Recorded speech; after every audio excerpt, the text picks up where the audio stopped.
Good day, folks. My name is Sean, and this is Air Photography.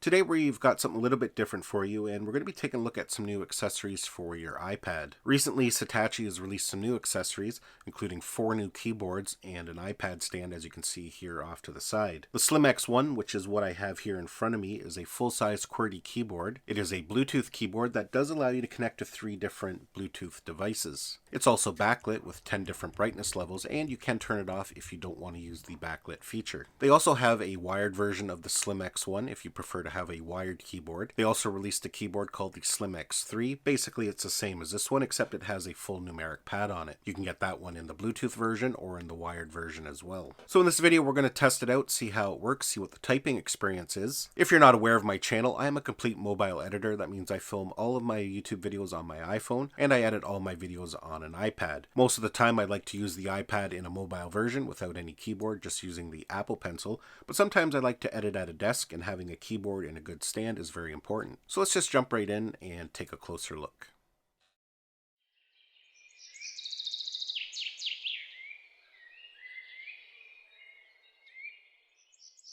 So before we get too far along in this review, let's do a quick unboxing to see what all comes inside the package. We'll just take it out of the box here. You can see when we open it up, we're greeted with the keyboard. Set that aside for a minute. Underneath that, we have our accessory package. Inside here, you can see we have 2 kind of rubber feet. These have adhesive on the back, 3M adhesive, so you can attach these to the keyboard if you want to raise it up a little bit. And of course, here we have a USB-C for charging the keyboard. We'll pull it out of the wrapper here and we'll take a closer look at it. So we're going to go ahead here and get the keyboard paired to our iPad Air 4. But before we do that, let's take a look around the product here. You can see we have a full QWERTY keyboard. We have all our function buttons along the top there. We have a command button that many Apple users are familiar with. One nice feature of this keyboard, you can see here, we can pair it to 3 separate devices. Unlike the Magic Keyboard that Apple sells, which is fairly similar, you can only pair it to 1 device at a time. Switching back and forth between your devices is very simple with a 1-button press. The nice thing about this keyboard, as mentioned, it has a full-size QWERTY keyboard, but it's nice and compact. You can see there it's very thin, so if you do want to travel with it, you get the best of both worlds. You got a full-size keyboard that you can use as an everyday keyboard, but it is easy to travel with. Here in the middle, we have a USB-C port for charging, and over on the side here, we have an on and off switch. Other than that, it's just a basic keyboard. It's got a nice quality build to it. I own quite a few products by Satechi, and I've never been disappointed in the quality. Now we'll take a look at the new stand that they're selling. It has a nice weight to it, so you don't have to worry about your device being top heavy. It's going to be stable on your desk. Of course, you can adjust it to many different viewing angles. On the bottom here, you can see we have a cutout for charging. So if you have your iPad in portrait mode, the charging port is still accessible on the bottom if you need to plug it in. So let's go ahead here. We're going to get the keyboard paired to our iPad Air 4. Now, as mentioned, you can pair it to 3 different devices. I've already got my iPhone paired to button 2. So I'm going to pair the iPad Air 4 to button 1. So what we're going to do here is open up our settings, and we want to make sure we're on Bluetooth. We're going to press the function button here, and then press and hold the button we want to pair it to for 3 seconds. You can see as soon as I did that, it popped up down there in the other devices. So we're going to click on it. We'll hit pair. And now we're connected. So if we bring up the Notes app now, you can see there that it works just fine. So now I'm going to go ahead and show you how quickly it is to switch back and forth between devices. So I've got the iPad Air 4 bound to button 1, and I've got the iPhone bound to button 2. What we're going to do is press the function and then the appropriate button. But instead of doing a long press like we did when we were pairing it, we're just going to do a quick press. So function and button 2. You can see there that the keyboard disappeared off the iPhone. Then we can go ahead and just do some typing. Just like that there. And to switch it back over to the iPad again, hit the function button and then the appropriate pairing button.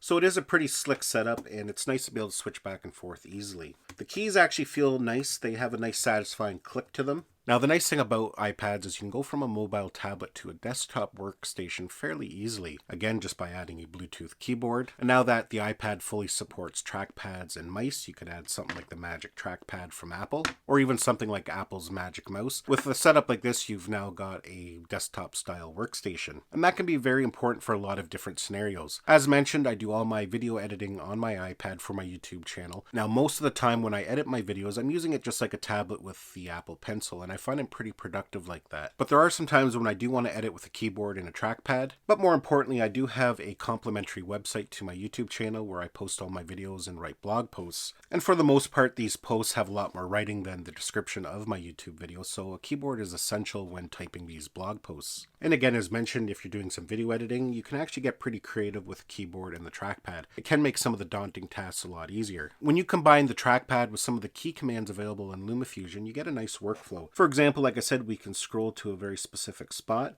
and if we want to do a cut, we just do Command B. You can see it now cuts the video. We can go to the next section. Again, Command B.